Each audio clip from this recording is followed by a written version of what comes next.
And do matches get fixed at that level? No, as far as myself concerned, I have no idea what the people talk about. Every second day I've heard people in India and Pakistan, they do talk about it, but I don't think so. I've been everywhere, I've seen every player. There's no such a thing I've seen. Really? You think there are no match fixing that happens anywhere? So no individual can be bought, no... I don't think so. It's a team sport, and nowadays players are earning so much money. I mean, they're not stupid to do something like that, yeah. Do the Pakistani players earn as much money as the Indian players earn? I don't know now, but I don't think so. No one earns as much as the Indian players. Not as much as Indian players, but they do reasonable. They earn reasonable money. Now, you talked about your wife, Huma, who you lost very unfortunately last year. I mean, this is the most beautiful photo of you looking at each other, which is just with so much love.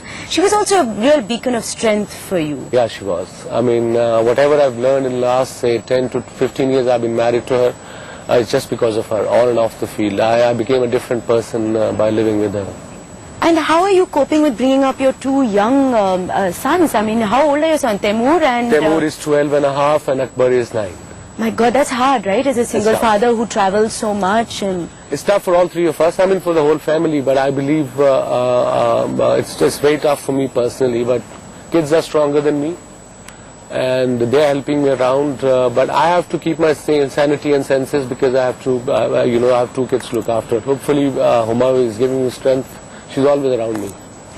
Do you think you'll marry again? I have no idea. It's too early to even think that. I mean, right now I have one priority, and that's I have two boys, and I want to be with them most of the time, although I'm traveling for the last 2 months, but I think next 3 months, 4 months, I'll be with them day in, day out. Now, on a happier note, everyone talks about Pakistani women just being fantastic. What do you think about the Indian women? Okay, they're similar. I mean, they're slightly different cultures, but they're similar. They're educated, they're pretty, they're good to talk to, and they're intelligent women from either side of the border.